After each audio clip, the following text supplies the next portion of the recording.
Good morning बच्चों। तो आज हम स्टार्ट करेंगे आपका lecture number 21 of your unit that is electrochemistry. तो बेटा इससे पहले हमने कंडक्टेंस देखा कि कंडक्टेंस आपका क्या होता है, कंडक्टिविटी देखी कि आप कंडक्टिविटी कैसे कैलकुलेट कर सकते हो, ऐसे ही हमने रेजिस्टेंस देखा और रेजिस्टिविटी देखी। अब बात आती है कि किसी भी इलेक्ट्रोलाइटिक सॉल्यूशन की, हम इलेक्ट्रोलाइटिक सॉल्यूशन की कंडक्टेंस की बात कर रहे थे अब तक, तो किसी भी इलेक्ट्रोलाइटिक सॉल्यूशन की कंडक्टिविटी आप कैसे चेक करोगे, कैसे आप उसको मेजर कर सकते हो कि पर्टिकुलर इलेक्ट्रोलाइटिक सॉल्यूशन की कंडक्टिविटी आपकी इतनी है। तो आज हम करेंगे आपका measurement of conductivity of ionic solution, यानी कि आपके जो इलेक्ट्रोलाइटिक सॉल्यूशन जो होता है बेटा आयंस, उसमें आयंस डिसोशिएट होते हैं, तो हम कह सकते हैं कि आयनिक सॉल्यूशन। ठीक है। अब आपने देखा होगा कि फिजिक्स में जहां पे भी आपको कंडक्टिविटी कैलकुलेट करनी होती है वहां आप व्हीटस्टोन ब्रिज का यूज करते हो। व्हीटस्टोन ब्रिज की हेल्प से आप पहले रेजिस्टेंस निकालते हो और फिर जाके उसकी कंडक्टेंस निकालते हो। ठीक है। तो अगर हम यहाँ पे अप्लाई करें आपका व्हीटस्टोन ब्रिज, अगर अप्लाई करें, क्योंकि कंडक्टेंस निकालने का या कंडक्टिविटी निकालने का एक ही तरीका है आपका व्हीटस्टोन ब्रिज। तो व्हीटस्टोन ब्रिज अगर हम आयनिक सॉल्यूशन के केस में अप्लाई करें तो यहाँ पे आपकी दो प्रॉब्लम अकर होती हैं। पहली प्रॉब्लम देखो, प्रॉब्लम्स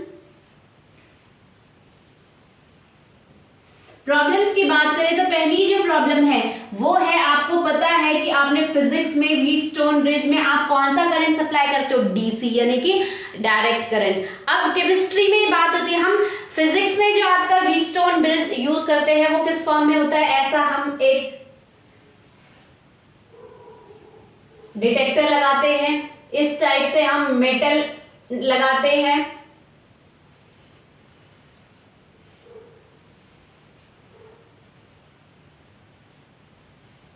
इस टाइप की बेटा आपने व्हीटस्टोन ब्रिज की कंस्ट्रक्शन देखी होगी। ठीक है। तो यहां आपका क्या होता है, ये आपका कनेक्ट होता है विद अ की। तो इस टाइप का आपका व्हीटस्टोन ब्रिज होता है, फिजिक्स में आप लोगों ने पढ़ा होगा। तो मान लो इसमें से एक भी, मान लो R1 आपको कैलकुलेट करना है। ठीक है। तो हम R2, R3, R4 इन सब का रेजिस्टेंस जो है आपको गिवन होता है। अगर R1 आपका अननोन है और बाकी सब आपके गिवन है रेजिस्टेंस, तो हम R1 का इजीली कैलकुलेट कर लेते हैं। तो इसमें जिसका रेजिस्टेंस आप निकालते हो जनरली हम मेटल यूज करते हैं बेटा। ठीक है। तो यहाँ पे आपके क्या होते हैं, चारों मेटल होते हैं। इन तीन मेटल्स का रेजिस्टेंस आपका ऑलरेडी आपको नोन होता है और एक आप ऐसा मेटल लगाते हो इसमें कनेक्शन में जिसका आपको रेजिस्टेंस कैलकुलेट करना है। ठीक है। अब अगर बात करते हैं यहाँ पे, तो फिजिक्स में बेटा आप डायरेक्ट करंट सप्लाई करते हो मेटल के केस में।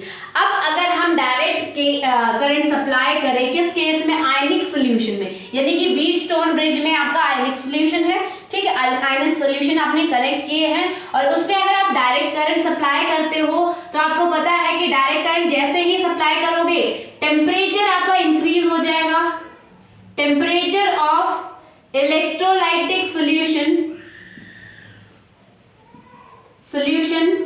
इंक्रीजेस। आपका टेम्परेचर जो होगा इलेक्ट्रोलाइटिक सॉल्यूशन, क्योंकि वो सॉल्यूशन है, तो आप जब डायरेक्ट करंट दोगे किसी ऐसे सोर्स से डायरेक्टली करंट सप्लाई करोगे तो उस इलेक्ट्रोलाइटिक सॉल्यूशन का टेम्परेचर इंक्रीज हो जाएगा। अब टेम्परेचर इंक्रीज होने के कारण जो आपने उस सॉल्यूशन में, जो इलेक्ट्रोलाइटिक सॉल्यूशन आपने प्रिपेयर किया था उसमें जो आपने सॉल्वेंट यूज किया है वो आपका वेपराइज भी हो सकता है। ठीक है। मे बी वो वेपराइज हो जाए क्योंकि आप इलेक्ट्रोलाइट जो सॉलिड फॉर्म में लेते हो फिर उसको क्या करते हो, उसका सॉल्यूशन प्रिपेयर करते हो। तो देखो, तो बेटा हम कह सकते हैं कि जब आपका सॉल्वेंट, देखो यहाँ पे कि अगर आपका कोई कंटेनर है उसमें आपने क्या डाला है, इलेक्ट्रोलाइटिक सॉल्यूशन डाला है आपने, मैं ES लिख रही हूँ फॉर इलेक्ट्रोलाइटिक सॉल्यूशन। तो जब आपने इलेक्ट्रोलाइटिक सॉल्यूशन डाला है और इसको आप जब ब्रिज से कनेक्ट करोगे और वहां आप DC यानी कि डायरेक्ट करंट सप्लाई करोगे तो डायरेक्ट करंट से आपका क्या होगा, इस इलेक्ट्रोलाइटिक सॉल्यूशन का टेम्परेचर इंक्रीज हो जाएगा। टेम्परेचर इंक्रीज होने के कारण आपका जो सॉल्यूशन बना है किससे बना है, इलेक्ट्रोलाइट प्लस सॉल्वेंट से बना है। ठीक है। तो आपका इलेक्ट्रोलाइट सॉलिड फॉर्म में होता है, सॉल्वेंट आप एज अ मीडियम कुछ भी यूज कर सकते हो, अल्कोहल, वाटर, जो भी आप ले रहे हो। तो जब आपका टेम्परेचर इंक्रीज हो रहा है इस सॉल्यूशन का तो आपका सॉल्वेंट में भी वेपराइज, इसमें से कुछ सॉल्वेंट की अमाउंट जो है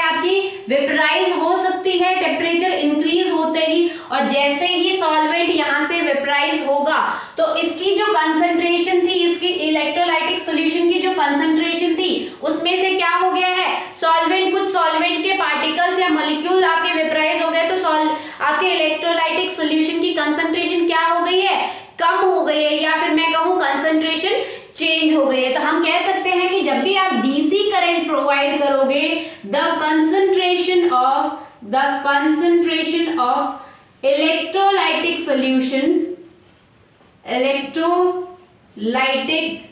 सॉल्यूशन चेंजेस, कि जो कंसंट्रेशन होगी इलेक्ट्रोलाइटिक सॉल्यूशन की वो चेंज हो गई। पहली कंडीशन तो ये हो गई। दूसरी अगर देखें हम, ये तो क्या था, मैंने कहा मे बी चेंज हो सकती है, सॉल्वेंट वेपराइज होगा तो कंसंट्रेशन ऑटोमेटिकली चेंज हो जाएगी आपकी गिवन इलेक्ट्रोलाइटिक सॉल्यूशन की।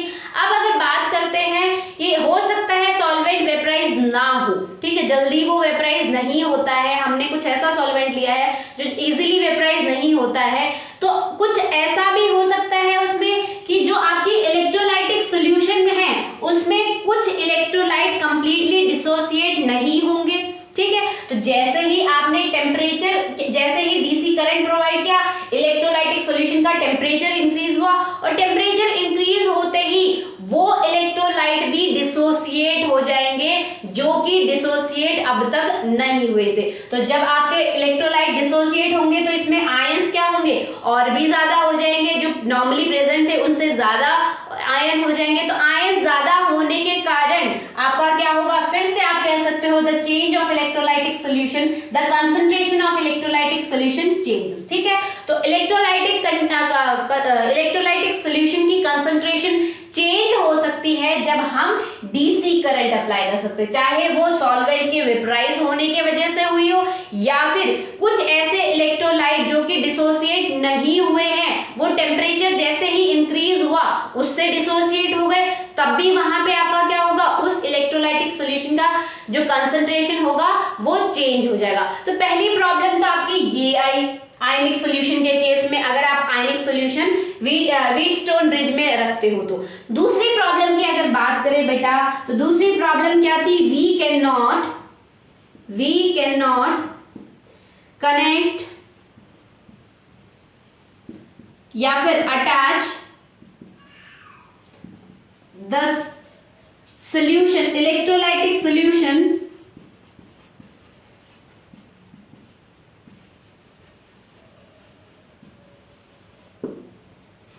to the Wheatstone bridge directly. दूसरी प्रॉब्लम ये आई कि हम फिजिक्स में तो मेटल्स लेते हैं, ठीक है, जिनका भी रेजिस्टेंस या कंडक्टेंस आपको निकालना हो आप सारे ही मेटल लेते हो, ठीक है। बट अगर हम बात करें इसकी, अगर हम यहाँ पे आपका क्या है आयनिक सॉल्यूशन, या मैं कहूँ इलेक्ट्रोलाइटिक जो सॉल्यूशन होता है वो सॉल्यूशन फॉर्म में होता है, लिक्विड फॉर्म में होता है, एक्वस फॉर्म में होता है, तो आप उसको कनेक्ट कैसे करोगे इस ब्रिज से। अब तक तो हमने ऐसा पढ़ा था कि कुछ भी जो सॉलिड मटेरियल है उसको आप यहाँ पे कनेक्ट करके इजीली उसका रेजिस्टेंस कैलकुलेट कर सकते हो, बट इसको कनेक्ट करने में भी प्रॉब्लम आई कि आप सॉल्यूशन को कैसे कनेक्ट करोगे, ठीक है। इतने सारे आपके सॉल्यूशन होंगे, इतने सारे आपके इलेक्ट्रोलाइटिक सेल्स होंगे, उनको आप कैसे कनेक्ट करोगे। यहाँ 4 अगर कनेक्ट करोगे तो पूरा ही सिस्टम डिस्टर्ब हो जाएगा, ठीक है, हो सकता है वोल्टेज जो आ रही हो उसमें कुछ एरर आ जाए, ठीक है। तो दूसरी प्रॉब्लम आपकी आई कि हम सॉल्यूशन को, इलेक्ट्रोलाइटिक सॉल्यूशन को कनेक्ट नहीं कर सकते with a Wheatstone bridge directly हम इसको कनेक्ट नहीं कर सकते। तो इन दोनों प्रॉब्लम्स को सॉल्व कैसे किया केमिस्ट्री ने, तो वो देखो बेटा। तो देखो बेटा, ये जो आपकी दो प्रॉब्लम मैंने बताई कि व्हीटस्टोन ब्रिज को केमिस्ट्री के केस में या इलेक्ट्रोलाइटिक सॉल्यूशन का रेजिस्टेंस निकालते टाइम जो आपको प्रॉब्लम आ रही थी, उन दोनों प्रॉब्लम्स को हमने डिस्कस किया। अब बात आती है कि आप कंडक्टिविटी या रेजिस्टेंस सिर्फ व्हीटस्टोन ब्रिज की हेल्प से ही कैलकुलेट कर सकते हो, ठीक है। तो इन दोनों प्रॉब्लम को सॉल्व कैसे किया गया, ठीक है। तो देखो बेटा, पहली जो प्रॉब्लम थी हमारी कि डीसी करंट सप्लाई किया जाता है, ठीक है, डायरेक्ट करंट दिया जाता है, तो उसको साइंटिस्ट ने कन्वर्ट करके देखा एसी में, यानी कि अल्टरनेटिव करंट प्रोवाइड किया किया गया। अल्टरनेटिव करंट मींस कि आपका जो पहले डायरेक्टली किसी सोर्स से करंट सप्लाई किया जा रहा था, अब कुछ अल्टरनेट सोर्स लिया है जिससे शायद आपका जो टेम्परेचर इंक्रीज हो रहा था, या मैं कहूँ change in concentration of electrolytic solution आ रहा था, वो अब नहीं आएगा। तो हमने अल्टरनेट सोर्स यूज किया करंट सप्लाई करने का। तो हम कह सकते हैं कि पहली प्रॉब्लम आपकी सॉल्व हुई with the help of supplying AC current in the circuit. दूसरी प्रॉब्लम थी कि दूसरी प्रॉब्लम ये बताई गई थी कि हम आपके इलेक्ट्रोलाइटिक सॉल्यूशन को कनेक्ट नहीं कर सकते directly into the Wheatstone bridge. तो उसको सॉल्व करने के लिए एक सेल बनाया गया जिसको हम कहते हैं कंडक्टिविटी सेल। कंडक्टिविटी सेल, ये कंडक्टिविटी सेल क्या होते हैं बेटा? इसकी हेल्प से हमने जो आपका इलेक्ट्रोलाइटिक सॉल्यूशन है उसको कनेक्ट किया विद व्हीटस्टोन ब्रिज। तो ये कंडक्टिविटी सेल क्या होते हैं? Conductivity cells are specially design cell. ये स्पेशली डिजाइन सेल्स होते हैं जिनमें हम क्या फिल करते हैं? Filled with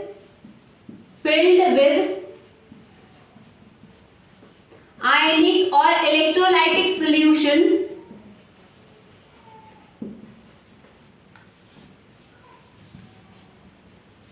and then connected to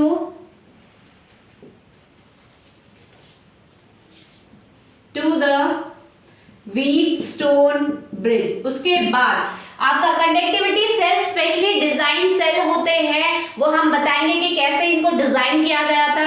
ठीक है, तो कंडक्टिविटी सेल आपके स्पेशली डिजाइन सेल होते हैं जिनमें हम क्या करते हैं? आयनिक्स, आपका जो आयनिक सॉल्यूशन है या इलेक्ट्रोलाइटिक सॉल्यूशन है उसको हम फिल करते हैं और तब जाके उन सेल्स को हम कनेक्ट करते हैं विद व्हीटस्टोन ब्रिज। हम डायरेक्टली सॉल्यूशन को कनेक्ट नहीं कर रहे, हम उस सॉल्यूशन को पहले कंडक्टिविटी सेल में फिल कर रहे हैं और फिर वो सेल हम कनेक्ट कर रहे हैं व्हीटस्टोन ब्रिज में। ठीक है, तो डायरेक्ट कनेक्शन नहीं हो रहा है, यहाँ पे कंडक्टिविटी सेल की हेल्प से हो रहा है। तो हमारे दो टाइप के कंडक्टिविटी सेल डिजाइन किए गए बेटा। तो पहले हम देख लेते हैं, आपका एक कंडक्टिविटी सेल जो है इस टाइप का था, एक ऐसी ट्यूब थी जिसमें यहाँ ऊपर की तरफ आपका कुछ इनलेट था जिसमें ऐसा स्टॉपर लगाया हुआ था।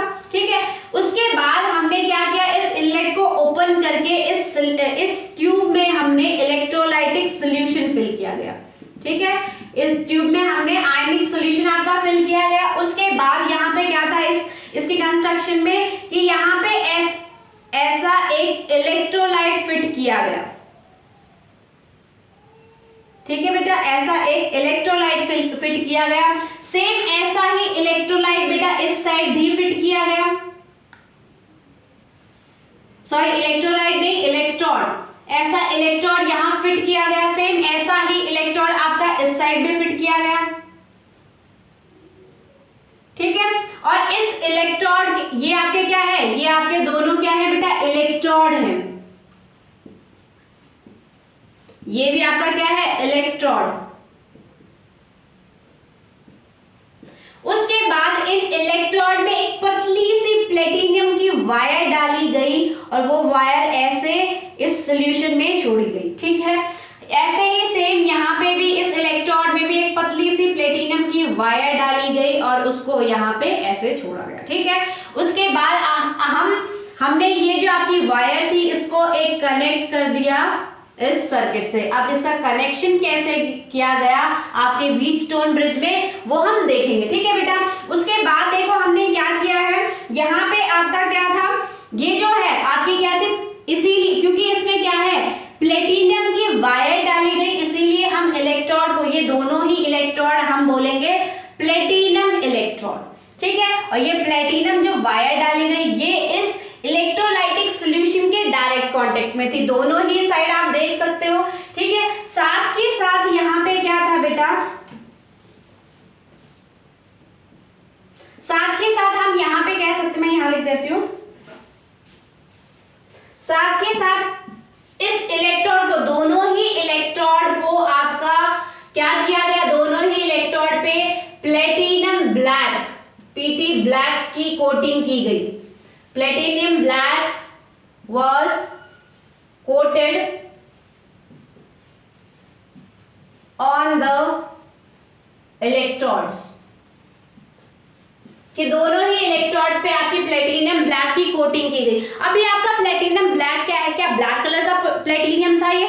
नहीं, प्लेटिनियम ब्लैक का मतलब होता है highly find particles of platinum, यानी कि प्लेटिनियम जो है आपका उसको बहुत ज्यादा बारीक, बहुत ज्यादा महीन पीस के, बिल्कुल पाउडर फॉर्म में, जैसे आपका आटा होता है इतना बारीक पीस के, उसके बाद उसकी कोटिंग की गई। और उस पाउडर को कोटिंग कैसे की गई? बाय इलेक्ट्रोलिसिस, इलेक्ट्रिसिटी की हेल्प से उसकी कोटिंग की गई। वो इलेक्ट्रिसिटी जैसे ही हाई वोल्टेज का करंट पास किया गया तो वो जो आपका पाउडर था प्लेटिनियम ब्लैक का, वो यहाँ पे इसके ऊपर आसानी से डिपॉजिट हो गया, आसानी से इलेक्ट्रोड पे कोटिंग हो गई। ठीक है, तो हमारे लिए मेन ये है कि हमने यहाँ पे जो इलेक्ट्रोड यूज किए हैं बेटा वो प्लेटिनियम इलेक्ट्रोड यूज किए हैं। यहाँ पे जो हमारा अंदर हमने क्या फिल किया? आयनिक सोल्यूशन फिल किया, आयनिक सोल्यूशन फिल किया।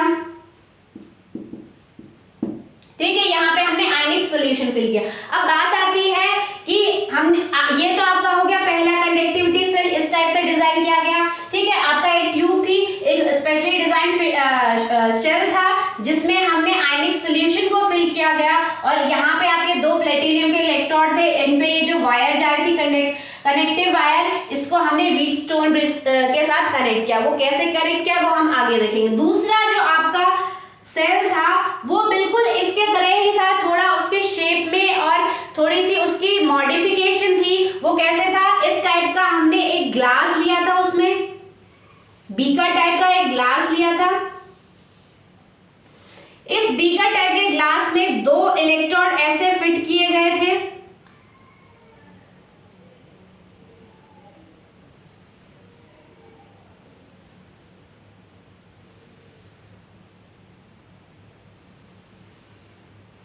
ठीक है बेटा, इसके बाद जैसे इसमें सेम था, इन इलेक्ट्रोड में से अंदर बिल्कुल पतली सी प्लेटिनियम की वायर डाली थी। यहाँ आपके प्लेटिनियम का एक छोटा सा टुकड़ा था। ठीक है, सेम ऐसे ही इसके भी थ्रू एक प्लेटिनियम की वायर डाली गई थी। ठीक है, उसके बाद इन वायर्स को क्या बोलते हैं, कनेक्ट किया गया था विद व्हीटस्टोन ब्रिज। ठीक है, और यहाँ पे देखो बिल्कुल इस सेल में आपका क्या फिल किया था? इलेक्ट्रोलाइटिक सोल्यूशन, या फिर हम कह सकते हैं आयनिक सोल्यूशन। तो दोनों की कंस्ट्रक्शन बिल्कुल एग्जैक्टली सेम ही है, दोनों में प्लेटिनियम इलेक्ट्रोड यूज किया है, थोड़े से इसकी शेप साइज में मॉडिफिकेशन है। ठीक है, तो दोनों में से किसी भी सेल को आप यूज कर सकते हो व्हीटस्टोन ब्रिज में रेजिस्टेंस या फिर कंडक्टिविटी कैलकुलेट करने के लिए। वो कैसे की गई वो हम देखेंगे बेटा। तो यहाँ से इन दोनों सेल की हेल्प से आपकी रेजिस्टेंस या रेजिस्टिविटी कैलकुलेट की गई। अब बात करते हैं इनकी कनेक्टिविटी कैसे की गई आपकी व्हीटस्टोन ब्रिज से। ठीक है, तो देखो आपका क्या होता है, व्हीटस्टोन ब्रिज आपका ऐसे हमने बीच में आपका एक कोई डिटेक्टर लगाते हैं। ठीक है, यहाँ पे हमने क्या लगाया, एक ऐसा मेटल लगाया जिसका रेजिस्टेंस हमें नोन था।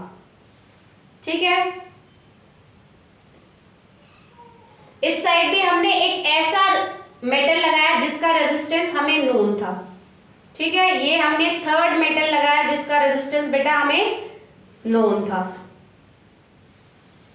ठीक है, उसके बाद हमने क्या किया, यहाँ पे ये जो है फोर्थ की स्पेस, जिससे जो कि हम फिजिक्स में भी अननोन मेटल ले रहे थे जिसका आपको रेजिस्टेंस कैलकुलेट करना होता है, तो यहाँ पे हमने इलेक्ट्रोलाइटिक सोल्यूशन लगाया।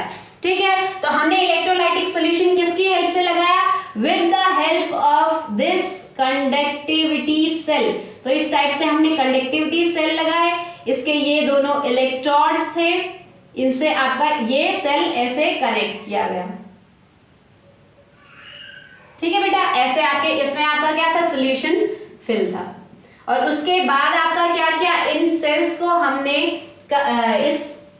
इस कनेक्शन को हमने कनेक्ट किया विद अ की।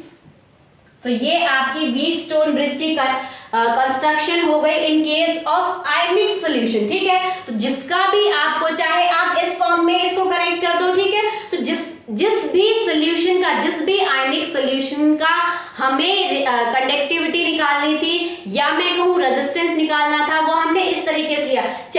तीन को हमने नोन ले लिया जिनकी वैल्यू, रेजिस्टेंस की वैल्यू आपको पता थी। चौथे की जिसकी हमें इलेक्ट्रोलाइटिक सोल्यूशन की कैलकुलेट करनी थी, उसको हमने कंडक्टिविटी सेल में फिल करके यहाँ पे आपका कनेक्ट कर दिया, तो इसका हम आसानी से आपका यहाँ से आपका रेजिस्टेंस कैलकुलेट हो गया विद द फॉर्मूला। मैंने बताया रेजिस्टेंस का आप कैसे निकाल सकते हो, और उसी से रेजिस्टेंस के फॉर्मूले से ही आपकी कंडक्टिविटी कैलकुलेट की गई। अब बात करते हैं आपका रेजिस्टेंस कैसे निकालते हैं। तो आपको पता है रेजिस्टेंस को हम R से डिनोट करते हैं, जिसका फॉर्मूला होता है रॉ L/A, ठीक है। तो इसकी हेल्प से हमने रेजिस्टेंस निकाला।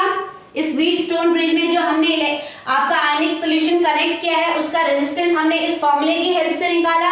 अब हमें चाहिए क्या, हमें कंडक्टिविटी चाहिए। हम कंडक्टिविटी कैलकुलेट करते हैं कि किसी भी सॉल्यूशन की कितनी कंडक्टिविटी है, कितनी उसकी स्पेसिफिक कंडक्टेंस है, ठीक है। कंडक्टिविटी को ही हम कापा या स्पेसिफिक कंडक्टेंस बोलते हैं, ठीक है। तो यहाँ पे अगर आपको स्पेसिफिक कंडक्टेंस कैलकुलेट करनी है तो आपको पता है स्पेसिफिक कंडक्टेंस या फिर कंडक्टिविटी को आप G से डिनोट करते हो, और G जो होती है वो क्या होती है, रेसिप्रोकल ऑफ रेजिस्टेंस। कंडक्टेंस जो होती है वो, सॉरी हम बात करें कंडक्टेंस की, तो कंडक्टेंस जो होती है बेटा वो हमेशा आपकी रेसिप्रोकल होती है रेजिस्टेंस से।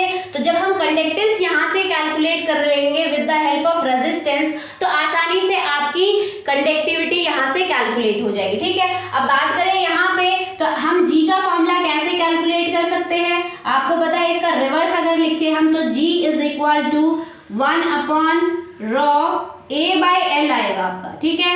और आपका ये क्या है, G का फॉर्मूला हो गया। आपको पता है 1/ρ आपका क्या होता है, कापा, कंडक्टिविटी या स्पेसिफिक कंडक्टिविटी होती है, ठीक है। यानी कि रेजिस्टिविटी का रेसिप्रोकल आपका होता है कंडक्टिविटी, ठीक है। तो यहाँ पे आप K लिख सकते हो। यहाँ अगर मैं इसी फॉर्मूले में K लिखूं, ये मैं फॉर्मूला आपको पहले भी डिराइव करा चुकी हूँ, तो K = A/L, ठीक है। तो अगर आपको किसी भी सेल की या मैं कहूँ किसी भी आयनिक सॉल्यूशन की कंडक्टिविटी कैलकुलेट करनी है तो पहले आप रेजिस्टेंस निकालो, उसके बाद हम रेजिस्टेंस वाले फॉर्मूले से आपकी निकाल सकते हैं कंडक्टिविटी। ये होती है आपकी कंडक्टिविटी। तो कैसे हम निकालेंगे, आपकी कंडक्टेंस गिवन होगी, ठीक है।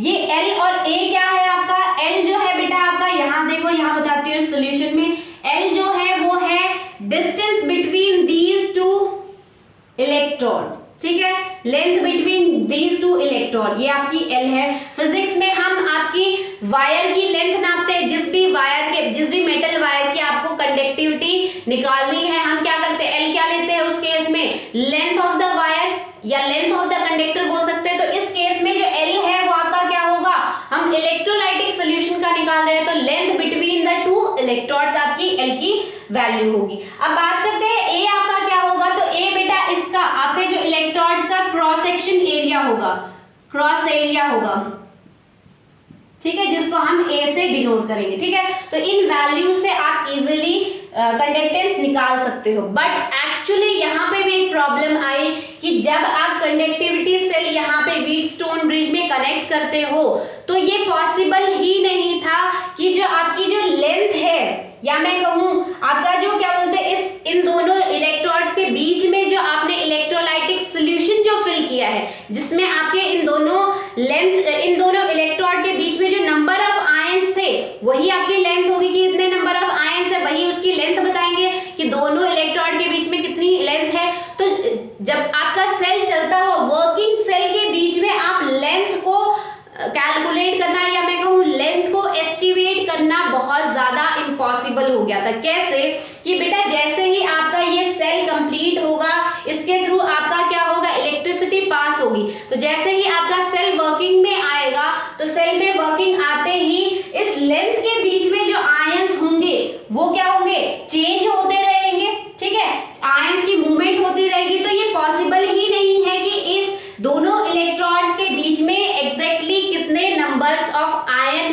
प्रेजेंट है चलते हुए सेल में वो कैलकुलेट करना, ठीक है। तो प्रॉब्लम यहाँ पे आ रही थी कि आप इन दोनों लेंथ आपका किससे बता सकते हैं कि कितने इन दोनों इलेक्ट्रॉड के बीच में कितने नंबर ऑफ आयंस है, इस इलेक्ट्रोलाइटिक सॉल्यूशन में कितने नंबर ऑफ आयंस है। अब जब ये सेल आपका कनेक्ट हो गया है तो चलते हुए सेल में, वर्किंग सेल में number of ions between two electrode calculate करना थोड़ा सा इम्पॉसिबल हो गया था, थोड़ा सा डिफिकल्ट हो गया था। क्यों? क्योंकि आयंस जो है आपके कंटिन्यूअसली मूव कर रहे थे, तो कभी तो ज्यादा आ रहे थे, कभी कम आ रहे थे। तो ये कैलकुलेट करना कि इन दोनों इलेक्ट्रोड्स के बीच में कितने वजह से आपको, जिसकी हेल्प से आपको length between the two electrode पता लगेगा, वो थोड़ा सा इम्पॉसिबल हो गया। तो उस प्रॉब्लम को सॉल्व करने के लिए एक नया कांस्टेंट डिस्कवर किया गया, जिसको हम बोलते हैं बेटा, यहां लिख देती हूं मैं, जिसको हम बोलते हैं सेल कांस्टेंट, जिसको हम बोलते हैं सेल कांस्टेंट। तो देखो बेटा, सेल कांस्टेंट आपका क्या है, जिसको हम बोलते हैं सेल कांस्टेंट। सेल कांस्टेंट को हम G स्टार से डिनोट करते हैं, और स्पेसिफिक सेल, कोई भी पर्टिकुलर सेल गिवन होगा उसके लिए उसकी सेल कांस्टेंट की वैल्यू फिक्स होगी, ठीक है, स्पेसिफिक होगी, वो आपको कैलकुलेट करने की जरूरत नहीं है, वो वहां पे आपको गिवन होगी, ठीक है। तो सेल कांस्टेंट होता क्या है, सेल कांस्टेंट का फॉर्मूला होता है बेटा L/A, यानी कि length upon area of cross section, ठीक है। जहां पे भी आपकी L/A गिवन है वो आपका क्या बताएगा, सेल कांस्टेंट। और पर्टिकुलर सेल के लिए, या मैं कहूं पर्टिकुलर इलेक्ट्रोलाइटिक सॉल्यूशन के लिए, आपकी इस सेल कांस्टेंट की वैल्यू फिक्स होगी। तो हमें पता है कि G जो होती है, कंडक्टेंस जो होती है, वो क्या होती है, K/A/L। तो हम कह सकते हैं, यहां से हम इसको अगर मॉडिफाई करें तो आपका क्या होगा, G = K/G स्टार, ठीक है। तो ये यहां से आपको सेल का कंडक्टिविटी अगर कैलकुलेट करनी है, कंडक्टेंस गिवन होगी पर्टिकुलर इलेक्ट्रोलाइटिक सॉल्यूशन का, या मैं कहूं पर्टिकुलर सेल का, आपको सेल कांस्टेंट गिवन होगा, तो इजीली आप कंडक्टिविटी यहां से कैलकुलेट कर सकते हो, ठीक है। ये तो बात हो गई कि आप स्पेसिफिक कंडक्टिविटी या फिर सेल कांस्टेंट कैसे कैलकुलेट कर सकते हो विद दिस सिंपल फॉर्मूला। अब अगर हम बात करें आपकी अगर हम बात करें मोलर कंडक्टेंस की, कि आप मोलर कंडक्टेंस इसी व्हीटस्टोन ब्रिज की हेल्प से कैसे कैलकुलेट कर सकते हो, तो वो देखो बेटा। तो बेटा मोलर कंडक्टेंस की अगर बात करें तो मोलर कंडक्टेंस को हम कैप M से डिनोट करते हैं। इसका फॉर्मूला मैंने आपको बताया था, क्या होता है, 1000 K × 1000 अपॉन मोलैरिटी, ठीक है। मोलैरिटी आप कैसे कैलकुलेट कर सकते हो, number of moles per litre, कि कितनी वॉल्यूम में, लीटर्स के केस में अगर हम लीटर में ले तो कितनी मोल्स आपके पर्टिकुलर आप लीटर में पर्टिकुलर वॉल्यूम में आपने डिसॉल्व किए हैं, वो आपको बताएगी मोलैरिटी। तो मोलैरिटी कैलकुलेट कर लो, ठीक है, या मैं कहूँ मोलैरिटी आपको गिवन होगी और आपको मोलर कंडक्टेंस गिवन होगी, तो यहाँ से भी आप कंडक्टिविटी आसानी से निकाल सकते हो। या फिर अगर आपको कंडक्टिविटी गिवन होगी और मोलैरिटी गिवन होगी, तो यहाँ से आप मोलर कंडक्टेंस भी इजिली कैलकुलेट कर सकते हो। दूसरी अगर हम बात करें आपकी इक्विवेलेंट कंडक्टेंस की, इक्विवेलेंट कंडक्टेंस की, तो बेटा वो भी मैंने आपको फॉर्मूला बताया था। इक्विवेलेंट कंडक्टेंस हम कैसे निकाल सकते हैं, हम इक्विवेलेंट कंडक्टेंस को डिनोट करते हैं कैप EQ से, उसका फॉर्मूला है K × 1000 अपॉन नॉर्मेलिटी, ठीक है। कि आप इक्विवेलेंट कंडक्टेंस इस फॉर्मूले की हेल्प से कैलकुलेट कर सकते हो। नॉर्मेलिटी आपको कैलकुलेट करने आते हैं ग्राम इक्विवेलेंट अपॉन वॉल्यूम इन लीटर्स, या मिलीलीटर ले रहे हो तो वहां मिलीलीटर लोगे, ठीक है। नॉर्मेलिटी वहां से कैलकुलेट हो जाएगी आपकी। अगर आपको इक्विवेलेंट कंडक्टेंस गिवन है, यहाँ उसकी वैल्यू रख के आप इजिली कंडक्टिविटी यहाँ पे भी निकाल सकते हो। तो मेन हमारा क्या था आज का कंसेप्ट, कि हम कंडक्टिविटी कैसे कैलकुलेट करेंगे। तो हमने दो प्रॉब्लम्स देखी कि जनरली आपके जो व्हीटस्टोन ब्रिज आप फिजिक्स में जो यूज करते हो उसकी कैसे मॉडिफिकेशन की। पहला हमने AC करंट यूज किया, दूसरा हमने आपका जो इलेक्ट्रोलाइटिक सॉल्यूशन था उसको डायरेक्ट कनेक्ट नहीं किया व्हीटस्टोन ब्रिज से, ठीक है। हमने पहले उसको कंडक्टिविटी सेल में फिल किया, जिसमें आपके जो इलेक्ट्रोड्स थे वो प्लेटिनम के थे, ठीक है। उसके बाद हमने आयनिक सॉल्यूशन को कंडक्टिविटी सेल में फिल करके तब जाके हमने वहां पे क्या किया, आपके व्हीटस्टोन ब्रिज में आपका पर्टिकुलर सेल कनेक्ट किया। जिस भी इलेक्ट्रोलाइटिक सॉल्यूशन की आपको कंडक्टिविटी निकालनी है वो आप उस कंडक्टिविटी सेल में फिल करके वहां से आप कैलकुलेट कर सकते हो, ठीक है। तो वहां से आपको रेजिस्टेंस की वैल्यू निकलेगी। आप रेजिस्टेंस कैसे कैलकुलेट करते हो, देखो बेटा व्हीटस्टोन ब्रिज आपका कैसे था, हमने यहाँ पे डिटेक्टर लगाया है, यहाँ हमने मान लो कोई भी नॉन मेटल का रेजिस्टेंस डाला है, जिस मेटल का हमें रेजिस्टेंस नोन है, ये सेकेंड मेटल है जिसका रेजिस्टेंस हमें नोन है, यहाँ पे हमने थर्ड मेटल लगाया है जिसका रेजिस्टेंस हमें नोन है, और यहाँ पे हमने आपका कनेक्टिविटी सेल लगाया है और उस सेल में हमने फिल किया है आपका वो सॉल्यूशन, वो आयनिक सॉल्यूशन जिसकी कनेक्टिविटी आपको निकालनी है, जिसकी कनेक्टिविटी आपको निकालनी है। ठीक है, तो इस कनेक्टिविटी सेल में ये आपका आयनिक सॉल्यूशन है। उसके बाद हमने इसको की से कनेक्ट किया है। ठीक है, तो यहाँ हम आपका रेजिस्टेंस कैसे कैलकुलेट करते हैं। कंडक्टिविटी मैंने आपको बता दी कि कंडक्टिविटी आप सेल कांस्टेंट की हेल्प से निकाल सकते हो, क्योंकि पर्टिकुलर आपके इलेक्ट्रोलाइट के बीच में जो डिस्टेंस है वो आपके किस पे बेस होता है, टोटल नंबर ऑफ आयंस, और चलते हुए सेल में आयंस जो है डिफ्लेक्ट होते रहेंगे, उनकी वैल्यू जो होती रहेगी वो चेंज होती रहेगी, तो आप एग्जैक्ट लेंथ नहीं निकाल सकते हो। तो उस प्रॉब्लम को सॉल्व करने के लिए हमने क्या लिया, सेल कांस्टेंट लिया। ठीक है, तो सेल कांस्टेंट की हेल्प से आप इजीली जी की वैल्यू निकाल सकते हो, जो कि आपकी K/G* होती है। ठीक है, तो यहां से हम कंडक्टिविटी कैलकुलेट कर सकते हैं। तो कंडक्टिविटी निकालने के लिए आपको पहले चाहिए रेजिस्टेंस। ठीक है, तो रेजिस्टेंस हम किससे निकालेंगे, व्हीटस्टोन ब्रिज से। कैसे कैलकुलेट करेंगे वो देखो, मान लो हमने यहाँ जो मेटल लिया था वो आपका उसका रेजिस्टेंस R1 है, यहाँ पे जो मेटल लिया है उसका रेजिस्टेंस R2 है, यहाँ मेटल जो लिया है उसका R3 है, और यहाँ जो हमने इलेक्ट्रोलाइटिक सॉल्यूशन लिया है हमें नहीं पता कि उसका कितना है, बट हमने ले लिया उसका R4। तो यहाँ पे आपका क्या है, अननोन है, अननोन इलेक्ट्रोलाइटिक सॉल्यूशन डाला है जिसका हमें रेजिस्टेंस कैलकुलेट करना है। तो यहाँ पे हम कैसे कैलकुलेट करते हैं, आपने फिजिक्स में भी प्रिंसिपल पढ़ा होगा, that is R1 multiply by R2 is equal to R3 multiply by R4। ठीक है, हमें कैलकुलेट करना है R4 का, तो R4 एक साइड ले लो, R1 multiply by R2 upon R3। ठीक है बेटा, ये सारे आपके R1, R2 और R3 आपके गिवन थे, आपका अननोन था R4, तो यहाँ से आपके इस फॉर्मूले की हेल्प से R4 की वैल्यू आ जाएगी। R4 की वैल्यू कैलकुलेट करते ही आप उसकी वैल्यू रख दो G में। G आपका क्या होता है, रेसिप्रोकल ऑफ रेजिस्टेंस। ठीक है, तो यहाँ से आपका G यानी कि कंडक्टेंस निकल जाएगा। कंडक्टेंस निकल गया, पर्टिकुलर सेल की या मैं कहूँ पर्टिकुलर इलेक्ट्रोलाइटिक सेल का या इलेक्ट्रोलाइटिक सॉल्यूशन का सेल कांस्टेंट की वैल्यू गिवन होती है, फिक्स होती है, वो आपको गिवन हो गई, तो यहाँ से आप कंडक्टिविटी निकाल सकते हो। आई होप आज का कंसेप्ट आपको समझ में आया होगा। That's all for today, thank you.